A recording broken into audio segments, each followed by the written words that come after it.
The West definitely has an interest in the sense that Iran is a destabilizing actor in the Middle East, and this is an opportunity for Iran to be weakened, again. However, I don't think this is a scenario for the West to intervene militarily.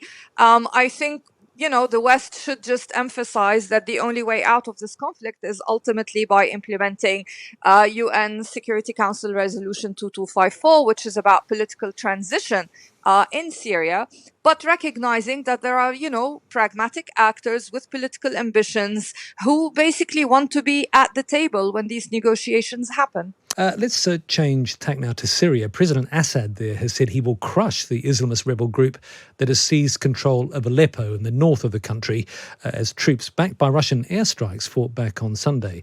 The fighting began after Hayat Tahrir al-Sham, also called HTS, which is a proscribed terrorist group here in the UK, went through Syria's second largest city, Aleppo, last week, an escalation of the largely dormant Syrian civil war, which perhaps threatens further instability in the Middle East.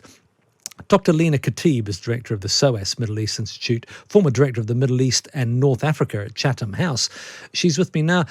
Lina, can we just start at the beginning with this? Because some people would have thought the Syrian civil war was a story from 5 years ago, but of course it's been bubbling along quietly. Who is this particular rebel group, HTS? And they've been around for a while, haven't they?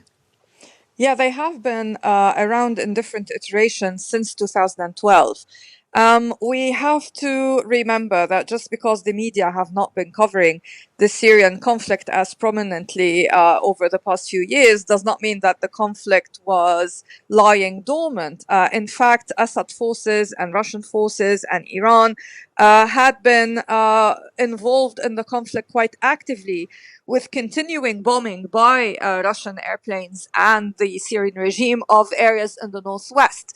And this is the area where HTS is present and is currently the most dominant group.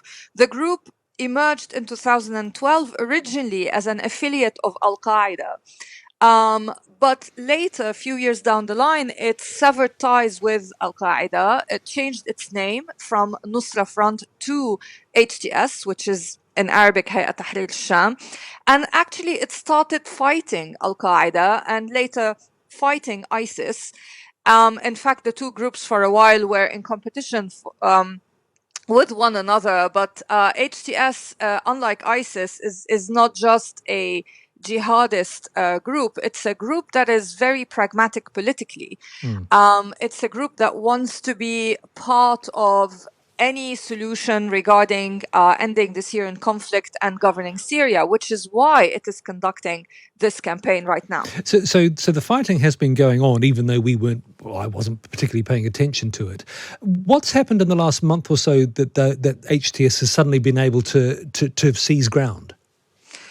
First of all, the provocation happened from Russia and the Syrian regime and their Iranian allies, who have been intensifying their attacks on civilians in Idlib in the northwest. Lots more attacks have happened.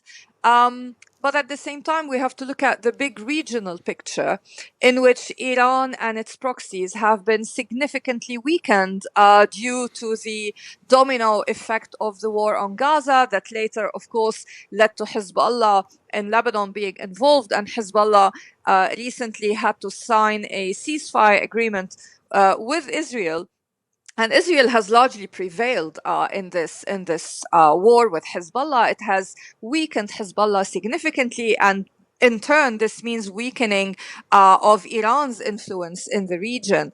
Iran's proxies, like the Houthis in Yemen and some Iraqi groups, did, of course, try to strike Israel as well, but again, they have not been able to overwhelm Israel. So Iran now is really on the back foot. All this is happening up in the north of the country, sort of along the Turkish border. Does Turkey have any role in this? The Turkey's foreign minister, Hakan Fidan, was saying, no, it's nothing to do with us, but they are a regional power. Yeah, of course. HTS in the northwest is forming now an alliance of convenience with other rebel groups, some of which are backed by Turkey, and HTS itself has links with Turkey as well. So here we have an advance by forces that Turkey, finds beneficial, especially that they are advancing to areas in which some Kurdish fighters, exist. And this is something that Turkey has always wanted, to be able to extend areas, in which it has influence and lessen the influence of Kurdish-backed forces. So Turkey is an important player. Iran is on the back foot. Turkey is taking advantage of that as well. What should the West be doing in this case? I mean, 5 years ago, the West came close to, or in the UK Parliament, there was close to a vote to intervention in Syria. Does the West have an interest in this, and what should it be doing? The West definitely has an interest in the sense that Iran is a destabilizing actor in the Middle East, and this is an opportunity for Iran to be weakened, again. However, I don't think this is a scenario for the West to intervene militarily.